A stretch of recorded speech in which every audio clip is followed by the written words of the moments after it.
Em nome do Pai, do Filho, do Espírito Santo. Amém. Ave Maria, cheia de graça, o Senhor é convosco. Bendita sois vós entre as mulheres, e bendito é o fruto do vosso ventre, Jesus. Santa Maria, Mãe de Deus, rogai por nós, pecadores, agora e na hora de nossa morte. Amém. São José, rogai por nós. São Felipe Neri, rogai por nós. Nossa Senhora de Fátima, rogai por nós. Em nome do Pai, do Filho, do Espírito Santo. Amém. Bom dia a todos. Nós estamos aqui na página 125 da biografia de São João Crisóstomo, escrita pelo padre Félix Arrarás. Estamos no início do capítulo intitulado Diante do Sinédrio. A palavra sinédrio entre aspas. A questão dos monges da Nítria, que tanto irritara Teófilo, ia-se agora esfumando aos seus olhos à medida que a questão do patriarca de Constantinopla ganhava relevo. A hospitalidade com que João acolhera aqueles que Teófilo queria perder fincara-se como um dardo no coração do egípcio. As feridas jorravam sangue e os velhos ódios reviviam. Então, esses monges, perseguidos por Teófilo, tinham procurado refúgio com o bispo João de Constantinopla. Esses monges eram perseguidos cruelmente pelo patriarca de Alexandria, Teófilo. Uma circunstância agravou ainda mais as más disposições do bispo alexandrino. Os monges persistiam em que lhes fizessem justiça, e vendo fechados outros caminhos, enveredaram por aquele que conduzia à sala do trono. Conseguiram ser recebidos em audiência pela imperatriz, que se interessou por sua desgraça e se comprometeu a convocar um concílio perante o qual Teófilo seria obrigado a comparecer para formular as suas acusações. De passagem, servia-lhe para deitar nódoas à reputação do santo, que, ao contrário da caritativa imperatriz, encerrava os pobres monges num convento, privara-os dos sacramentos e até, assim diziam os rumores nascidos no palácio, os deixava morrer à míngua. Então, essas eram as fofocas ditas a respeito de São João Crisóstomo, Que ele estava maltratando os monges, ao invés de acolhê-los. Essa era exatamente o contrário, E a Eudóxia estava aqui tentando sair bem na foto, Prometendo inclusive um concílio, Eudóxia cumpriu o que prometera. Expediu-se um correio a Alexandria, intimando o patriarca a apresentar-se em Constantinopla. Outro, que não Teófilo, teria visto nessa convocação extemporânea uma contrariedade.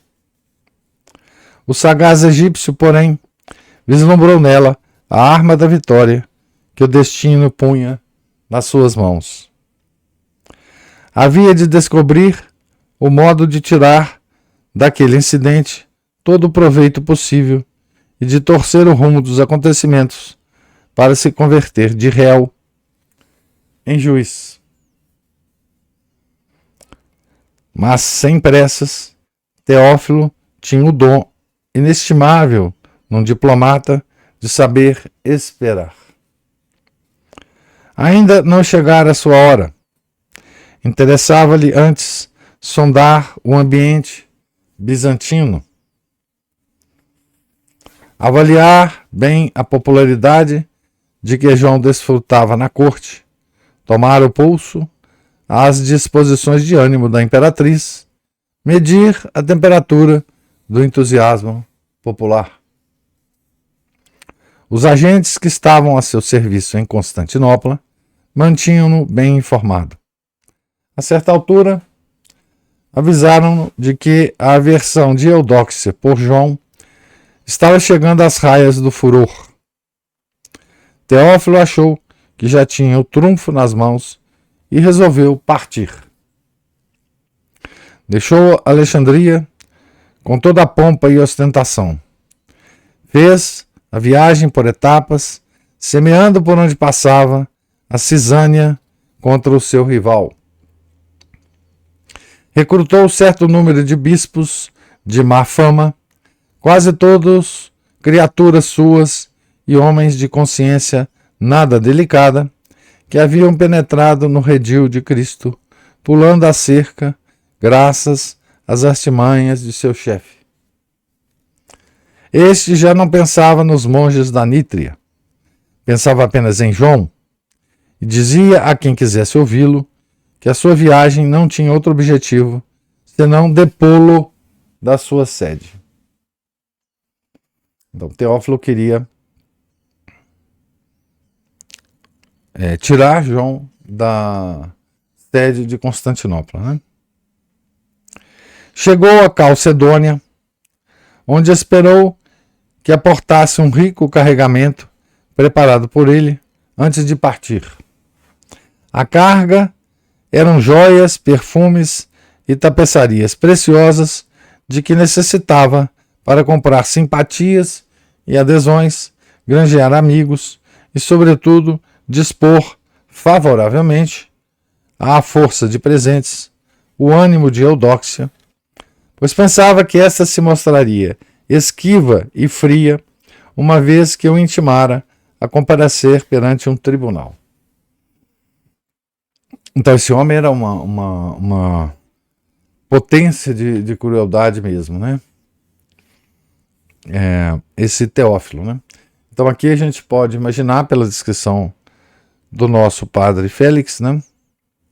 Contra que tipo de poderes estava militando aqui o nosso santo, né? Tá certo? Então, contra que tipo de força, né? E levando em conta que São João Crisóstomo, ele não tinha, digamos, uma coisa que ele não tinha, né? Era diplomacia, né? Num belo dia de primavera do ano de 403, o prelado egípcio chegou ao Corno de Ouro com a sua frota e o seu séquito. Uns marinheiros egípcios que apareciam frequentemente em Constantinopla para trazer os impostos anuais receberam o ilustre compatriota com grandes ovações e logo se juntou em torno deles uma massa enorme de curiosos e desocupados que formou o cortejo do aventureiro. Então, o Teófilo era egípcio, né? Dessa forma, aquilo que deveria ter sido a modesta, se não envergonhada, apresentação do presumível culpado diante de um tribunal, converteu-se em entrada triunfal, algo próprio para excitar a hipersensível imaginação daquelas gentes. Uma vez chegado a Constantinopla, Teófilo não se dignou visitar o seu colega de episcopado. Dirigiu-se imediatamente aos suntuosos aposentos da Vila Placídia, um palácio dos subúrbios, assim chamado em honra da filha de Teodósio. Crisóstomo convidou-o, em vão, a tornar-se hóspede da residência episcopal. Incapaz de crer, como costuma acontecer com a bondade, na baixeza de que é capaz um intrigante, apressara-se a preparar um alojamento digno para o prelado alexandrino e o seu séquito. Tudo foi inútil, mais ainda, contraproducente. Essas iniciativas amigáveis serviram somente para marcar, com cores mais vivas, o contraste com o ódio e o desprezo com que eram recebidas. João não sofreu pouco com essa situação. Não tanto pelo desaire que lhe advinha de um irmão no episcopado, mas principalmente pelo escândalo que essa desfeita provocava em toda a cidade. Então, Constantinopla estava acompanhando, né, os fatos que estavam acontecendo, né, e reagindo, né, emocionalmente aos fatos, né. Essa situação tensa e crítica durou 3 semanas. Teófilo não as desaproveitou. Mestre consumado na ciência de ganhar vontades alheias e de impor a sua própria, andava dia e noite enfrascado em visitas, entrevistas, cartas, recados, encontros com personagens sinistras, cavilações, planos de batalha. Parecia um general mergulhado nos minuciosos preparativos de uma grande ofensiva da qual depende o futuro da sua nação. Recordemos novamente, porque se trata de um detalhe de capital importância, que o pleito com os monges de Nítria, a causa de todo o desassossego, se ia distanciando cada vez mais na perspectiva mental do patriarca. Agora tinha apenas uma única ideia fixa, na qual centrava todas as suas forças mentais: acabar com o rival. Durante essas 3 semanas, entrou em contato com todos os que formavam o partido da oposição. Os bispos palacianos, que tivemos ocasião de mencionar, clérigos depostos pela sua baixa conduta, monges que de monges já não tinham senão o hábito, e as damas de honra da imperatriz, ressentidas pelos comentários cauterizantes do grande orador. A história, detalhista até neste aspecto, consigna concretamente as circunstâncias de as reuniões dos conspiradores se realizarem na casa de Eugráfia. Eugráfia era uma das madonas, né, que cercavam a Eudóxia, né? Uma daquelas que iam com a Eudóxia na missa, né? Nas missas, e sentavam lá nas primeiras cadeiras, né? Nós já tivemos, nós já encontramos a Eugráfia aqui num capítulo anterior, né? Uma vez reunidos os seus partidários, Teófilo decidiu dar o golpe. Voltou a cruzar o Bósforo e instalou-se num palacete posto à disposição pelo imperador num povoado dos arredores de Calcedônia, conhecido como o Carvalho.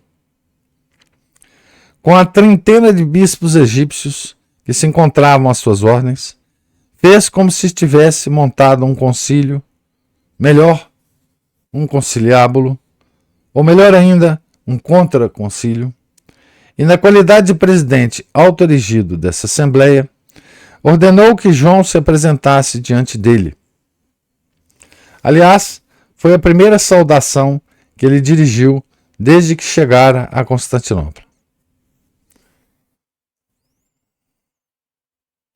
A intimação, tão ilegal como desrespeitosa, evidentemente encontrou ouvidos moucos.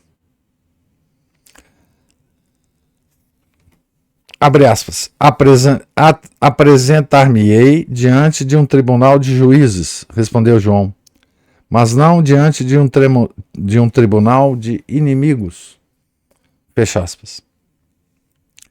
Fortalecido por uma autorização do imperador que permitia ao concílio julgar Crisóstomo, mesmo na ausência deste, Teófilo instalou-se definitivamente na atitude de juiz. É Caifás que se levanta, rasgando a túnica. Baralhando os cânones e até o bom senso, o contraconcílio levantou um rol de nada menos de 29 acusações contra João, quase todas ridículas, algumas até honrosas para o seu coração misericordioso.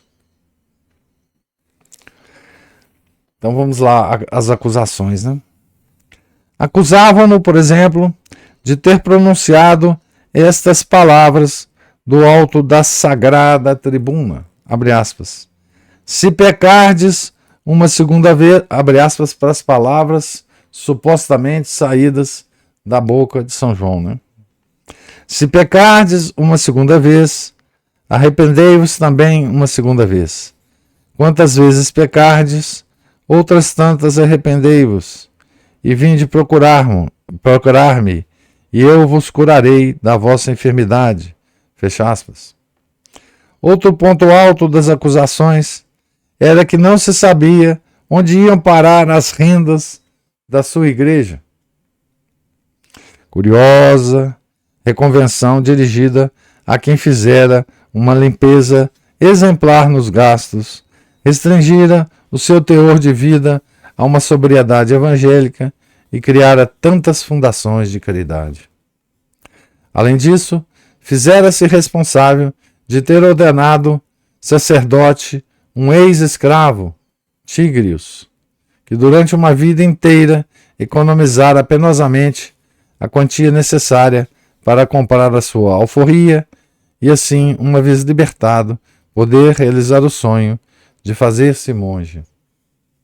João era acusado também de tomar banho a sós, sinal certo de narcisismo, para não falar do seu imperdoável hábito de não se fazer acompanhar na sua única refeição diária e de misturar um pouco de vinho à água que tomava.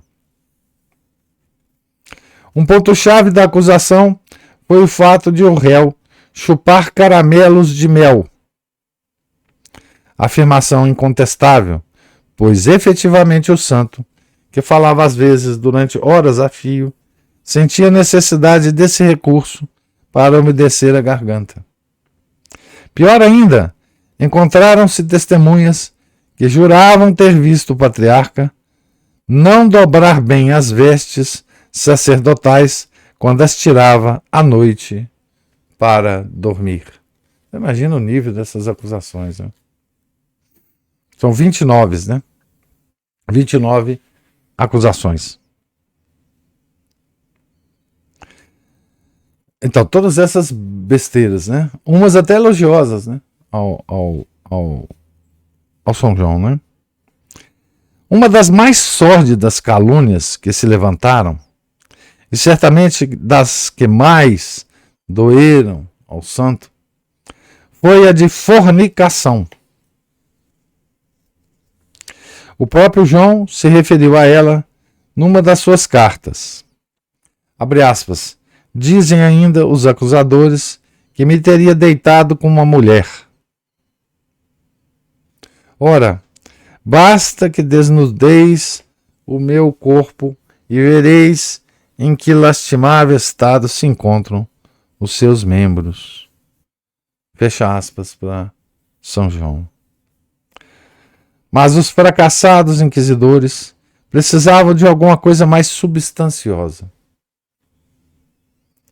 Aproximava-se a hora de enviar as atas a Arcádio, as atas do concílio, né? Do falso concílio. Né? E era necessário incluir algum elemento que desse pé para uma condenação. Por fim, à força de tanto procurar, acabaram encontrando a peça. Acusaram João de ter feito alusões ferinas à imperatriz.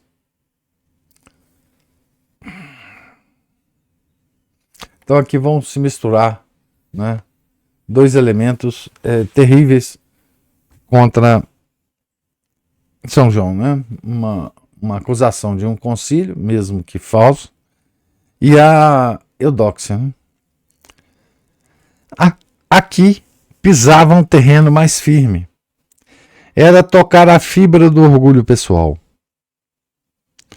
Por outro lado, com um pouco de má fé, não era difícil encontrar textos comprometedores, pois na copiosa obra oratória de João podia-se selecionar à vontade e destacar do seu contexto as passagens que se quisessem. João era nada menos que réu de lesa majestade. Essa é uma acusação gravíssima, né? A carta dirigida ao imperador com que se encerrou o conciliábulo do Carvalho afirma-o claramente. Abre aspas para o documento, então, desse conciliábulo, né?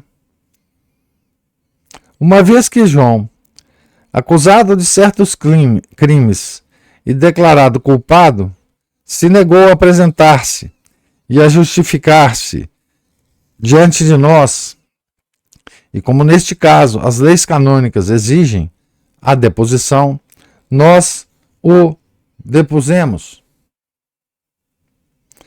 No entanto, além dos crimes eclesiásticos, então o concílio diz, né?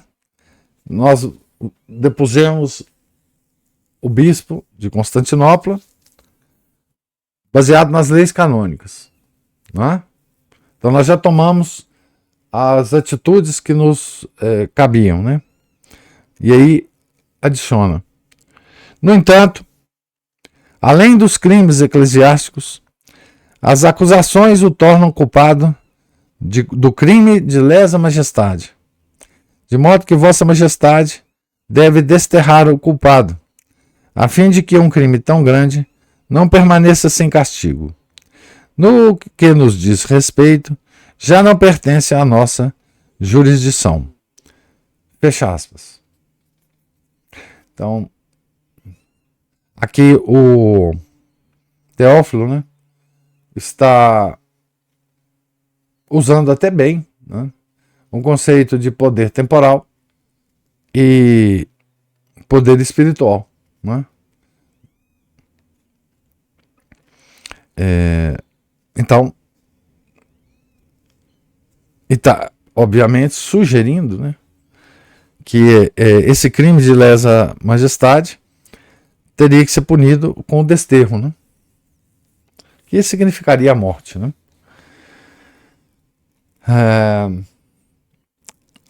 Voltando aqui ao nosso autor, né?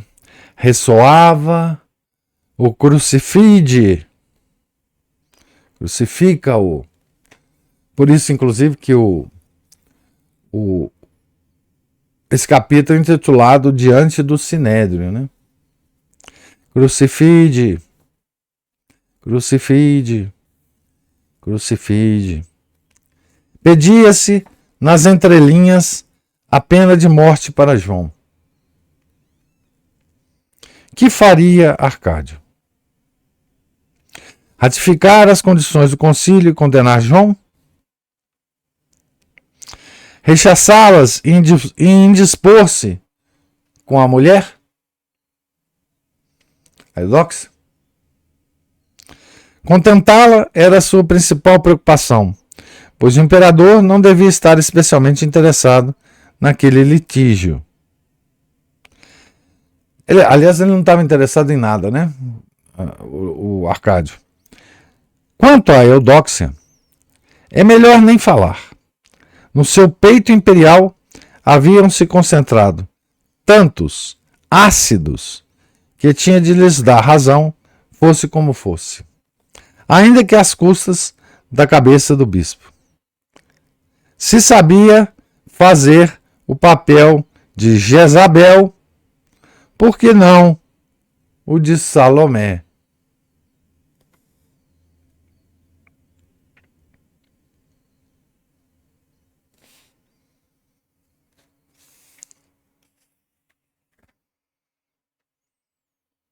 Então, eu vou parar então aqui nesse ponto.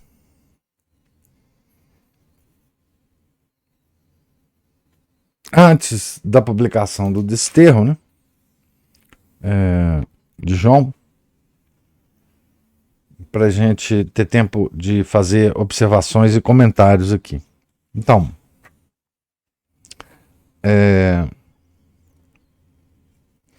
há personagens, né, na história dos santos, né, que só se tornaram figuras históricas, né, por causa dos santos que eles perseguiram ou interagiram entre si, né? Ou perseguiram ou tiveram alguma participação na vida do santo, né? O Teófilo é um desses personagens, né? Ou seja, a sua maior obra, né? E por isso ele é conhecido na história com tanto detalhe, né? Foi ter condenado João à morte, né? Feito com que a Eudóxia o desterrasse, né? Mandasse Arcádio desterrá-lo, né? É uma participação, digamos assim, na história pelos seus defeitos, né? Homens cruéis, né? Esse Teófilo é um homem, infelizmente, um homem da igreja, né? Que tinha todas as características de um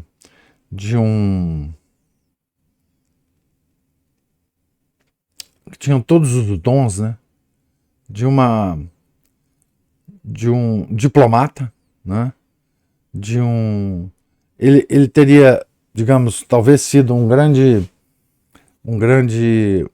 político, né? Um grande, mesmo no Império, um grande senador, né?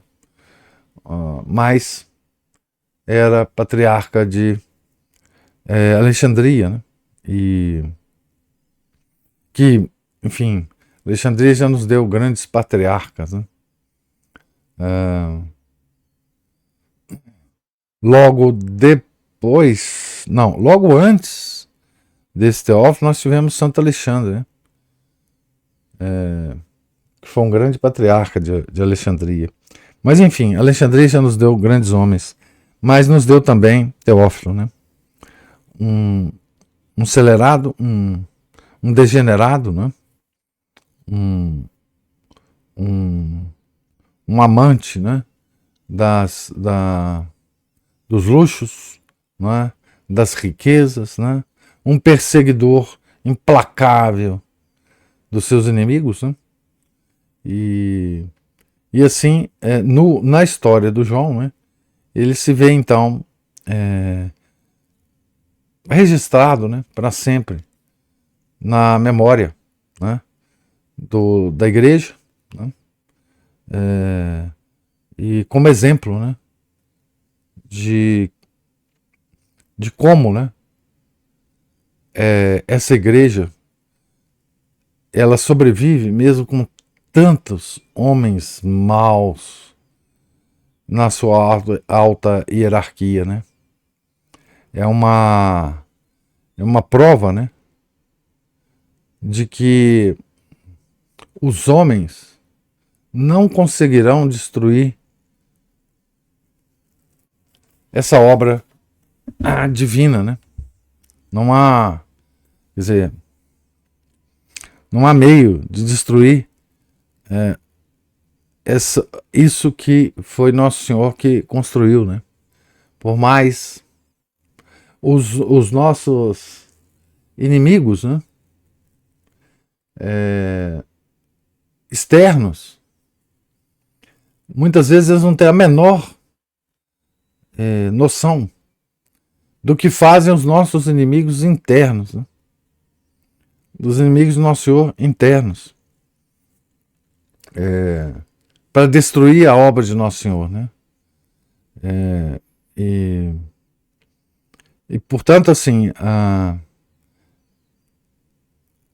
quando a gente contempla esse acontecimento, né, de um homem tão mal, e com tantos dons, né, numa posição altíssima na hierarquia da igreja, né, porque patriarca, veja, naquela época, patriarca no Oriente era praticamente o Papa, porque o Papa estava longe.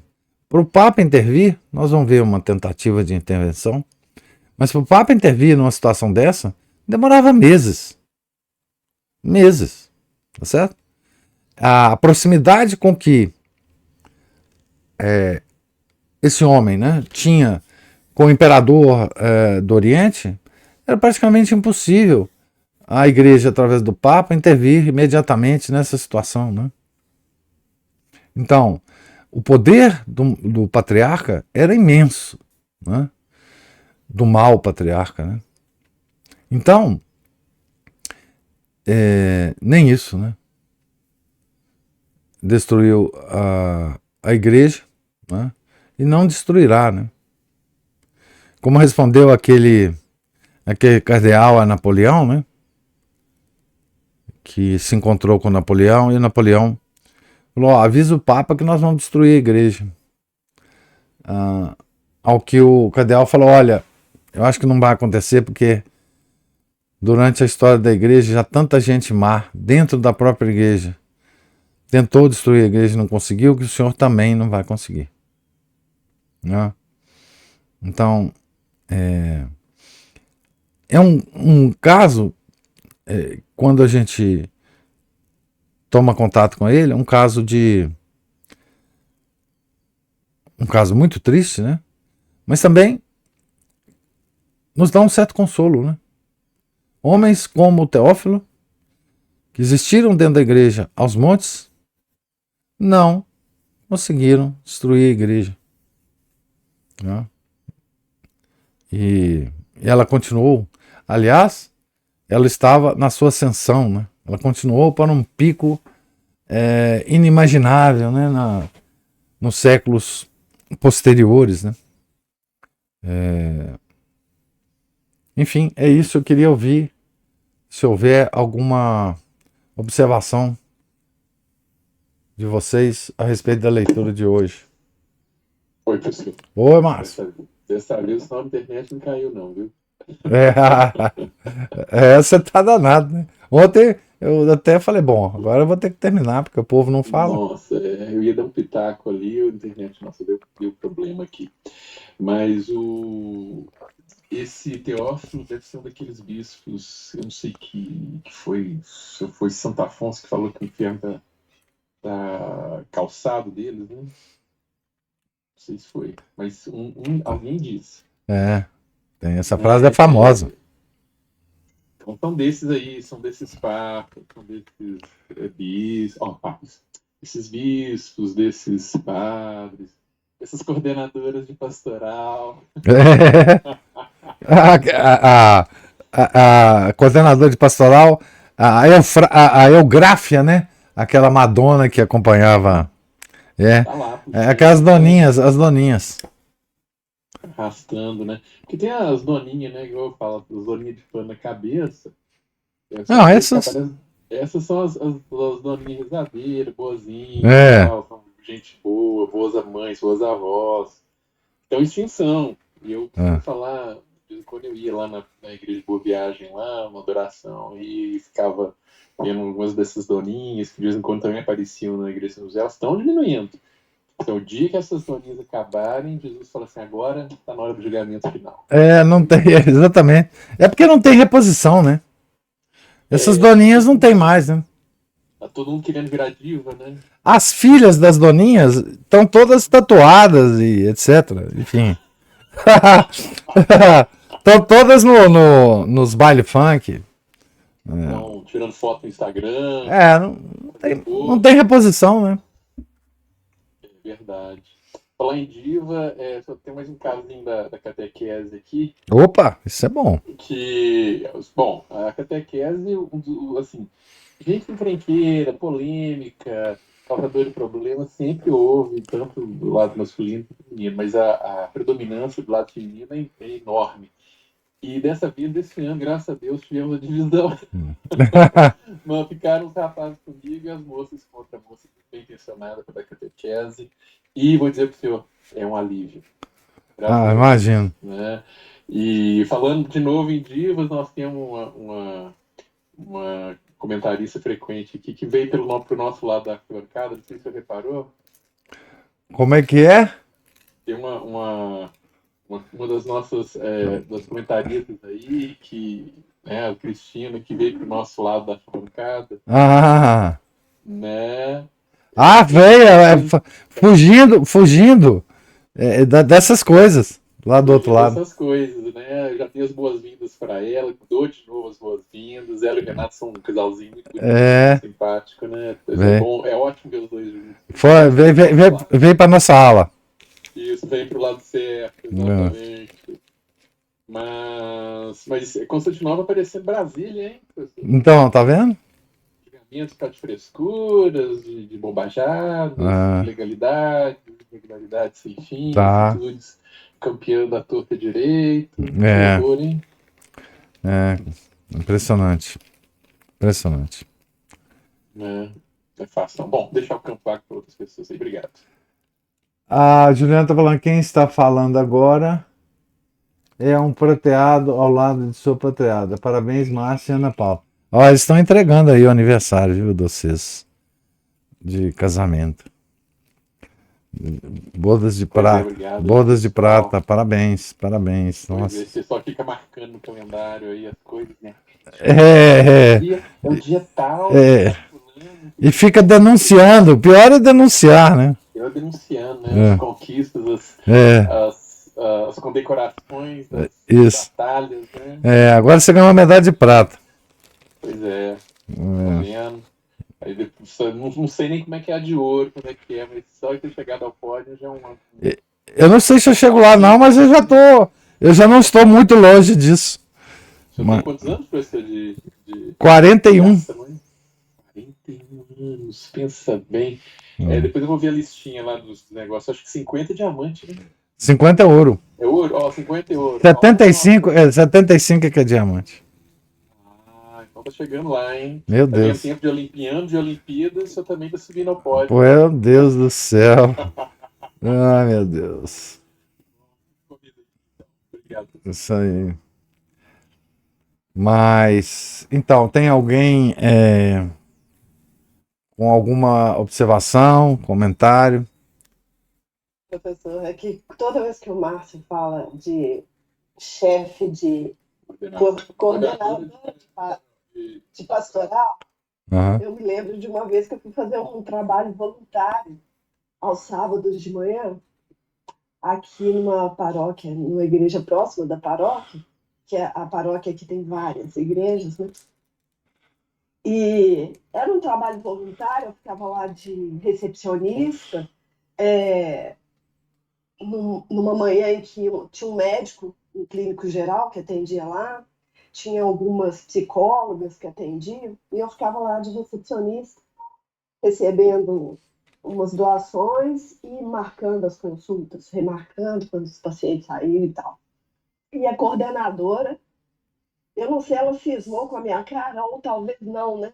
Talvez fosse só uma questão mesmo de demonstrar o poder dela ali sobre... Ela fazia tudo que ela podia para me para me espezinhar, para me humilhar, para falar que eu estava fazendo coisa errada. E eu vou dizer para o senhor, eu não era uma menina, eu não era novinha, não, eu já estava bem próxima até de aposentar. E ela me tratando dessa forma. Óbvio que eu não contei para ela em que eu trabalhava, onde que eu trabalhava, Senão ela não ela tá ia. meio intimidada, né? É. Mas nem qual que era a minha profissão, nem onde que eu trabalhava. Mas era impressionante, porque ali era um trabalho voluntário. Aos sábados era um dia que as pessoas normalmente não queriam fazer esse trabalho voluntário, né? Porque no sábado de É, manhã todo mundo já tinha trabalhado a semana inteira, né? Ninguém está muito disposto a dispor de uma manhã de sábado, enfim. claro. E mesmo assim, essa senhora correndo o risco de, de me perder lá como voluntária, simplesmente porque ela tinha que demonstrar o poder. Então, a cadeira da recepção, ela às vezes sentava nela, me deixava em pé, eram coisas assim, reclamava do café que eu tinha coado, do chão que eu tinha varrido, e por aí vai. Então, eram coisas desse tipo, e a gente fica... São João, nível São, leigo. São João nível leigo. É, é incrível, né? Incrível isso, É, né? Impressionante. e você vê que assim, essas coisas só ocorrem dentro da igreja. É uma coisa curiosa a gente falar isso, né? Porque assim, esse tipo de inveja, esse tipo de coisa só ocorre entre nós, irmãos católicos. É uma coisa lamentável, né? Uma coisa. É, ah, se a gente pensar bem, né? É, que, que prova, né? Nosso Senhor nos dá, né? Para a gente desenvolver as nossas virtudes, né? Dentro da sua própria igreja, né? É uma coisa. É, uma coisa terrível, né? Nós temos. E eu costumo falar que, na verdade, quer dizer, é claro que essa sua experiência foi numa igreja normal por aí, né? Eu acho assim, eu não conheço nenhum grupo hoje que contenha mais gente doida do que os grupos tradicionais da Igreja Católica. Assim, e assim, porque nós somos um conjunto de pessoas que tivemos várias razões para nos aproximarmos da tradição, né? Cada um tem uma vida de aproximação da tradição diferente. Mas, gente, é muito doido por método quadrado que a gente tem nesses grupos da tradição, sabe? É uma coisa assim. é, Eu acho até que devia ser feito um estudo, sabe? Porque não. Eu acho que nenhum outro grupo social que se separe meio aleatoriamente dá tanta gente desequilibrada, enfim, que no nosso meio. É, desequilibrada, é, necessitada de atenção, necessitada de falar as coisas da vida dela. Meu Deus do céu, a gente encontra cada figura que é uma coisa assim impressionante, sabe? Muito mais do que na igreja, digamos, mainstream, né? Eu não sei se deve ser mesmo assim, se, enfim, mas a Ana Paula ou o Márcio levantou a mão aí. Professor, uma vez um sujeito me chamou atenção para uma coisa interessante, que eu acho que e bate muito com que uma vez um padre falou com a Ana Paula aqui, uma confissão, é que na igreja é esconderijo de gente doida. Tem muita gente que vai se esconder em igreja. Quer dizer, não a gente está nesse meio e tem os doidos, mas eles têm os doidos lá, porque esse padre era padre de paróquia. Eu acho que é para proteção, né? É como se corresse pro bispo, né? É lá. A gente vê o seguinte, porque tem gente que todo mundo tem suas dificuldades, né, espirituais, então tem gente que vai para lá para resolver mesmo, né? E muitas vezes consegue, pelo menos parcialmente. Tem gente que vai resolver, mas não tem aquela vontade de resolver, né? Então fica cozinhando a coisa em banho-maria, fica no auto-engano, fica achando que vai fazer igual lá naquela parábola lá do fariseu e do publicano, né? Vai ficar só na parte de roupas e rezas e vai ficar por aqui. E pronto, está resolvido o problema, Esses, tá pelo menos, são salvo. compreensíveis da situação. Dá para compreender, né, Uhum. psicologicamente. Assim, né? Bem, Enfim. dá pra ser. Agora tem uns que acho que não chegam né? Sei lá, não dá para Pois- entender muito. Mas outros que vão mesmo para esconder mesmo, se enganar, sei lá. Outro dia a gente ficou sabendo que, segundo nosso serviço de informações, vão certas pessoinhas lá que, ao invés de ir na missa atrás de Deus, vão atrás de marido, arrumar marido. Né? Não atrás de seguir marido, mas para arrumar marido, né? Põe enfeite em certas partes estratégicas das roupas para poder chamar mais atenção, tal. É uma doideira, é uma loucura, né? Um manicômio. E esse negócio que você falou, o povo chamando atenção, às vezes eu para andar 10, 15 metros para atravessar um trechinho ali da escadaria da igreja, que aliás não estou nem passando mais ali, porque não consigo, né? Eu atravesso pela portinha lateral para poder verificar se as salas da catequese estão abertas e tal, se então tem que correr atrás do chaveiro lá, dono das chaves, né, para poder abrir tudo. E às vezes você para, uma pessoa que nunca conversou com você, que para e que toma um tempo para falar Não, um monte de abobrinha, de ter seus 5, 10 minutos de atenção, ou mais, né? 15, deixar a eu meia tô hora querendo, passar. eu tô querendo a existência de um túnel ali, cara. Eu saí lá do banco e já saí lá do lado de fora. Não, você tem que sair deixar o carro no outro Porque eu sou, quarteirão, né? porque eu sou pequenininho, ninguém quase me vê, né? Então, para sair naquelas escadarias que tem aquele mar de gente, ah, É, meu Deus do céu, é impressionante. E tem é, muita gente, ô Márcia, não sei se você não, observa, claro que você já observou, você é muito observador, não sei. que, que desfilam na igreja. Hum, desfilar? Eu digo, Dá um exemplo melhor aí. Deixa eu ver. não, desfilam assim, enquanto chegam mais cedo, Aham, sentam lá e depois levantam, vão para lá, vão para vão pra cá. cá. Ah, sim, Entendeu? certo. Batendo faltão lá no chão. Parece que estão resolvendo um problema, assim, lá na frente, aí voltam Sim, nos corredores laterais. sim. Então, assim, ali é Sai, uma espécie isso. de desfile, né? Sai do lado da arquibancada dele, vai lá onde está a esposa, leva menino, traz menino. Não adianta nada, né? Obviamente. Vai lá na frente, volta. Vai lá fora, conversar com alguém, volta. Não é? Não, é isso mesmo, um desfile. Ah, Não consegue falar assim, olha. Pois é, até isso, oração meditativa, ela conserta, porque a pessoa ela entra no estado de concentração, ela fica estática. Aliás, outro problema que acontece comigo, que muitas vezes eu estou rezando, mas aparece na cabeça dos tradicionais, se você não estiver de joelhos, com aquela cara retorcida de dor, de aflição, com as mãozinhas postas, você não está rezando. e não, com o pescocinho assim também, assim, mas. Se der, né? É, Chorando, as lágrimas descendo pelo queixo para é. baixo. Então você está lá parado, rezando, meditando, concentrado, e chega alguém e acha que você está dormindo e acha que está fazendo um grande favor, te acordando, Te dá um tapinha assim, sacudindo. te dá um tapinha assim. Tapinha. Tomei um domingo passado que eu até estremeci, assim. Eu estava parado em pé porque é para facilitar o pessoal descer, entrar e sair dos bancos, né? O sujeito passou, me deu uma sacudida ali que assim, nossa, que é isso? É boxe? É, E eu falei na fala que eu vou colocar uma plaquinha assim escrito: em oração, à frente e atrás, né? é. Por favor, não me sacuda, não me bata, não, e entre aspas, não tente me acordar porque eu não estou dormindo.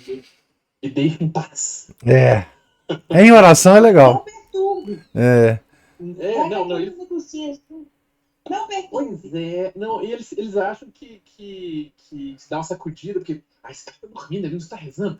Eles não acham que isso não seja perturbar, tem que saber o que eles entendem por não perturbar. Então eu vou especificar: não me bata, não me sacuda, não converse comigo. Muito não engraçado agite, isso. porque às vezes eu tô lá já. Assim, você põe lá a plaquinha e põe, não estou dormindo. Não estou dormindo, me deixa em paz. Isso, gostei. É que é É, impressionante, porque é só assim, você tem que porque geralmente eu chego em ponto, eu estou de pé, travo o joelho lá para balançar, ou eu estou sentado, porque eu também quero poupar meus joelhos, né, que andaram tendo certos problemas ultimamente, aí uns tempos atrás, né, e eles não são colchoados igual os do oratório. é, E às vezes eu sento mesmo e fico, ponho as mãos, geralmente cruzo as mãos no colo assim, parecendo mais aqueles monge budista e tal. E quem olha assim acha que eu tô dormindo. Eu não tô dormindo. é, Eu devo estar acompanhando lá São Charbel, lá nas viagens, assim, ionosfera. Eu já devo estar em órbita já, mas eu tô rezando. não, E o pessoal acha que não, você fica é, é, tirando a concentração da gente. Tem uns que ajoelham e ficam assim, põe o queixo quase no ombro da gente, fica fungando, respirando no ouvido da gente. Ah, gente, quando aí não, muda a posição, né? quando, não, é isso mesmo, Márcio, é uma Gente, loucura. é loucura. É um manicômio. O hospício brasileiro, ele se reflete ali, né, professor? É, Tem muita gente doida por aí fora também. E ali vai ser o reflexo disso. Agora, sobre o poder que a Ana Paula falou, é impressionante como é que a grande maioria das pessoas ela não usa o poder como Deus colocou, né? Como serviço, né? é. O próprio Papa se chama servo do servo de Deus, né? O que se chamava. Hoje não. Não é serviço, é responsabilidade. As pessoas hoje estão vendo o poder como essa forma bizantina aí de despotismo oriental, de Uhum. fazer as pessoas tremerem e temerem a passagem dessa sombra, né? Isso é muito oriental mesmo, na igreja. Não é bem pagão. É, Mas isso a gente vê, às vezes, nas famílias, as pessoas, assim, você tem autoridade, poder, para executar, cumprir suas obrigações, executaram um serviço. executar o serviço. Se você não tiver privilégios, direitos de nenhuma forma, você não consegue executar nada, cumprir seus deveres, né? É, Tem coisas que tem atitudes que você tem que tomar que são coisas de alta é, responsabilidade e não pode ter empecilho para isso, né? é, Mas muita gente enxerga o poder assim, né? De forma de exercício da vaidade, né? é, Do orgulho. é. Mas era só isso. Eu falei demais já. Obrigado. Muito engraçado. Eu acho que a Juliana levantou a mão antes do Felipe. Então é Juliana e depois Felipe. Isso, a gente ouve esse relato, né? A gente vai ouvindo a história aí e vai mentalizando toda a situação. Hoje a gente se revolta, se indigna, se aborrece com esses mandos e desmandos que acontecem ao nosso redor. Aqui a gente fala principalmente desse ministro de Pataca. Agora, o que mais impressiona é que lá, pelo menos, eles estavam, é uma luta do bem contra o mal. A gente decaiu tanto que hoje a gente tem a luta do mal contra o mal. Então, assim, são pessoas da mesma estirpe, um querendo aniquilar o outro. E lá, a aniquilação por parte dos maus, dos dissimulados e tudo mais, como é que eles encontram, um avião passando aqui, como é que eles encontram a facilidade, ou seja, de novo aquilo que a gente sempre, continuamente a gente chega na mesma conclusão, nada de novo sob o sol. O tipo de acusação, a forma, o modus operandi continua sempre o mesmo. A diferença hoje é que existe até o mal contra o mal. Não, principalmente. Mas, assim, principalmente. Agora, uma coisa que me chamou a atenção, que tem me chamado a atenção nessa leitura, e que hoje eu me lembrei de comentar, é a falta de diplomacia do São João Crisóstomo. É uma topeira. Isso, ele agora virou meu santo de devoção. De diplomacia. Você entende de falta, né? De diplomacia. Você é mestre. Exatamente. Você é mestre. Eu sou mestra. Se alguém me perguntar agora, eu vou dizer, não aprendi com São João Crisóstomo. Ele era uma topeira nisso mesmo. Ele não fazia nenhuma concessão. Isso, você sabe que isso me deu até um certo conforto na alma, porque assim. O destino dele não foi bom, não, viu? Não foi não. Então pensa no destino dele, depois você tira suas conclusões. O destino dele não é agradável, não. Mas assim, é claro que ele é santo, né? Então, a gente não julga os santos nesse sentido, mas é claro que se, visivelmente, né, ele tivesse um pouco mais de diplomacia, ele teria evitado, né, muita coisa, mas enfim, ele não teve, né? Mas monge do deserto não tem diplomacia, né? Monge do deserto, porque ele veio do deserto, né? Monge do deserto, ele só é monge do deserto porque ele não tem diplomacia. Ou é tudo ou é nada para ele. Né? Um cara que largou a civilização e foi se santificar no deserto, para ele não tem nenhum tipo de compromisso. Então, assim, é a própria natureza dele. Né? E é isso que eu acho bonito, assim, a beleza disso tudo. Disso tudo que eu falo assim, Deus nos criou cada um com a sua capacidade, com seus dons. Não, porque fica muito dos seus dons, os temperamentos, né? As tendências psicológicas, tudo. Isso. E é bonito ver isso. Assim, a gente saber se moldar, e aí é onde é isso que você está falando. Ele não teve um destino muito bom. Então, ou seja, se eu sou antidiplomática, se eu puder ser um pouco melhor nisso, é melhor. É o seguinte, nosso destino não é bom, né? De ninguém, né? Porque assim a gente vai morrer. Então não é bom. Não é bom. Mais cedo ou mais tarde, nosso destino. Eu digo bom é no sentido de da maior glória de Deus, enquanto a gente está aqui. Pois é, mas foi esse. Tudo para a maior glória de Deus. Mas foi esse tipo de pessoa que produziu uma obra tão grande e é um santo tão grande da igreja, um doutor tão impressionante. Ele fez isso justamente por ele ser o que ele foi. Né? De escrever e falar o que ele pensava, sobretudo o que Nosso Senhor mandava ele fazer, sem a menor preocupação com os poderes do mundo. Né? A gente fala falta de diplomacia como se fosse um defeito, mas ele estava defendendo Nosso Senhor Jesus Cristo. Todas as vezes, e na lata. Ele não tinha meias palavras. Né? De qualquer vaidade. Então, as calúnias estão lá, né? A torta direito sobre ele e fica tudo por isso mesmo. Exatamente. Mas é isso mesmo. O Felipe levantou a mão aí. Não, tem um ditado, né, que fala assim, quer conhecer o homem, dá poder a ele. A gente vê aí o comportamento desses patriarcas, desses ímpios aí, né? Aí a gente, às vezes, fazendo uma comparação, fica criticando os políticos, né? Uai, e se a gente estivesse lá, o que a gente ia fazer, né? O que a gente ia fazer? A gente vê esses ímpios aí, mais vira-lata aí, que ficam ao nosso redor aí, eles fazem uma coisinha assim mais doméstica, né? Agora, queria ver se eles tivessem um alto cargo, como esses ímpios aí, qual o desdobramento disso, né? Então, só comparando, porque a gente gosta de criticar, de falar, o político tal, ué, e se a gente estivesse no lugar, o que a gente ia fazer, né? Então, o Lulinha, Paz e Amor, perto dessa turma, é um gentleman, né? E tem os graus de crueldade, né?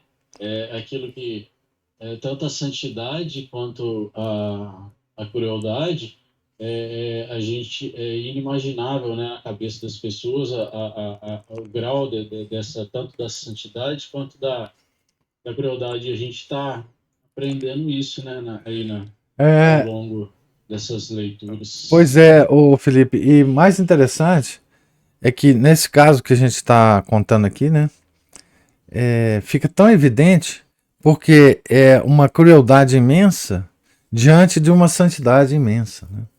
Então o contraste é muito forte, né? Você vê assim um homem da altura espiritual de São João Crisóstomo e um homem da baixeza de Teófilo, né? Então fica muito contrastado isso, né? E em diferentes graus, o que você falou é verdade, né?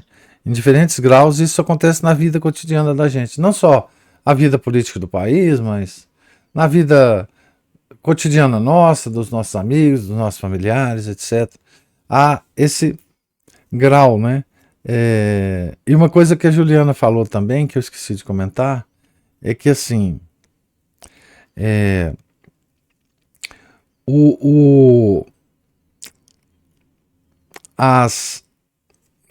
esqueci agora, me fugiu aqui, eu lembrei, depois se eu lembrar, porque a Juliana falou uma coisa interessante que me fez, me estimulou um comentário, mas agora já esqueci. Aqui o Márcio manda um comentário assim, olha: São João Crisóstomo, pai da sinceridade e da falta de diplomacia, rogai a Deus pelos temerários e apressados como eu. Ajudai-me a falar e agir, pelo menos com sabedoria e prudência. Inspirai-me o exemplo da mortificação, da penitência, para me santificar. Mas retende-me o vigor de manter minha fé sem respeito humano, o redobrado vigor por amor a Nosso Senhor. Admoestai-me dos céus para fugir da impaciência, da ira, da vaidade, da impiedade. Amém. Ó, essa é a oração aí do Márcio, isso é belíssimo. Vamos copiar. Isso mesmo. Ô professor, por exemplo, tá me fugindo também, igual se fugiu do senhor aí, mas deixa eu ver se eu lembro aqui. Ai, meu Deus do céu, o que eu ia falar? Uma coisa simples agora que você estava falando. Por exemplo, uma forma de entender o comportamento de uma pessoa igual a gente, ou então de uma pessoa que tem um poder, um cargo, é simples assim, uma forma de entender basicamente, se a pessoa está sem a graça, ela está ali à mercê das suas paixões e da influência demoníaca. Então, o que a gente espera de uma pessoa dessa? Ué, é aquele ditadinho básico, né?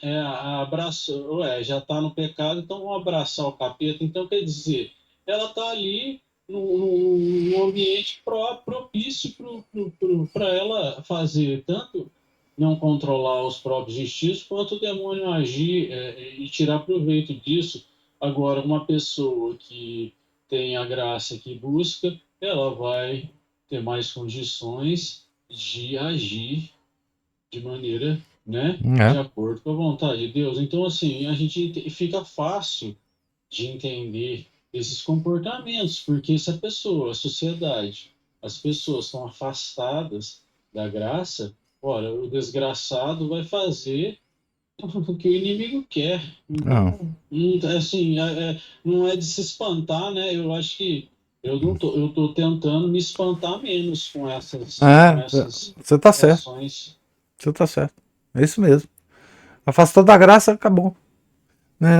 A Santíssima Trindade se retira e aí as pessoas estão à mercê do mal, né? Você tá certíssimo. E isso acontece no indivíduo, não é? Mas acontece também com uma sociedade que afasta de Deus, né? E simplesmente Deus aceita o afastamento, né, das pessoas. por causa do livre-arbítrio. Então, se querem ficar longe, eu aceito que vocês fiquem longe, né? Então, é isso aí. O que eu queria falar a respeito do comentário da Juliana é o seguinte: ela falou assim, hoje é o mal contra o mal, a gente não vê o mal contra o bem, né? É porque nós chegamos numa situação em que a verdade já não é buscada por ninguém. Então nós já estamos no caos. Então o que existe hoje é luta entre gangues do mal. Então a sociedade, as lutas políticas, as discussões públicas, elas já estão tão afastadas de uma discussão elevada que seria benéfica para a sociedade, que agora eles não mais estão procurando nenhum tipo de verdade. Eles estão procurando interesses. Então, por isso que essas discussões públicas, elas não têm mais sentido nem segui-las, não é? E sequer participar delas, né? Enfim, hoje a discussão pública não é de alguém defendendo o bem, alguém defendendo ou alguém defendendo a verdade, alguém defendendo a mentira. Hoje são mentiras competitivas de um mercado de interesses que não importa quem ganhe, nós estamos dentro do universo da mentira. Por isso que eu acho que a gente deve se abster, né, de entrar nesse mercado, né? Mas a Juliana levantou a mão.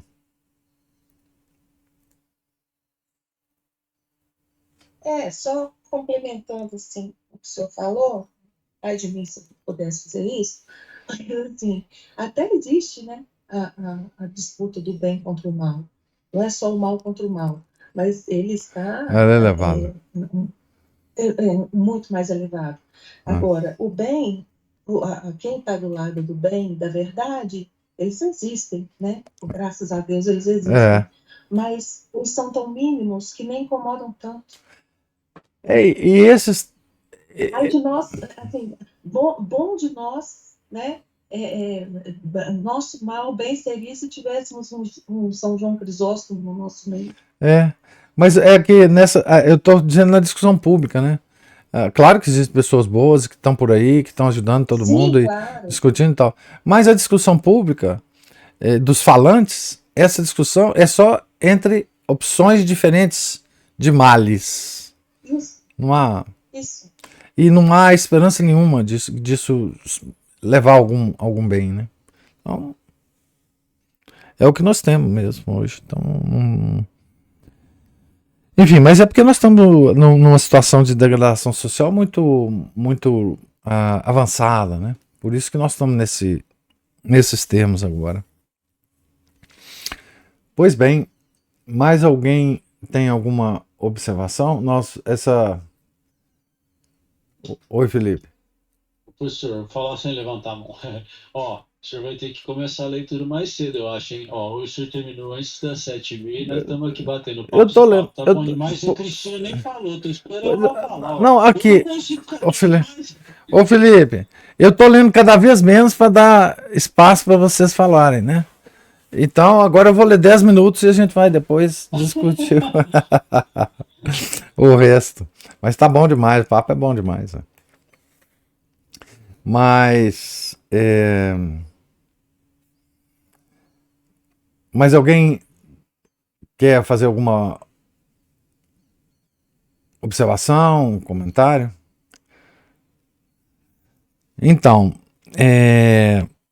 Deus lhes pague a presença, a paciência, né? Os comentários. É bom terminar com essa oração do Márcio aqui, né? Na São João Crisóstomo. E tenham todos um santo dia. Fiquem com Deus. Em nome do Pai, do Filho e do Espírito Santo. Amém. Ave Maria, cheia de graça, o Senhor é convosco. Bendita sois vós entre as mulheres e bendito é o fruto do vosso ventre, Jesus. Santa Maria, Mãe de Deus, rogai por nós, pecadores, agora e na hora de nossa morte. Amém. São José, rogai por nós. São Felipe Neri, rogai por nós. Nossa Senhora de Fátima, rogai por nós. Em nome do Pai, do Filho, do Espírito Santo. Amém.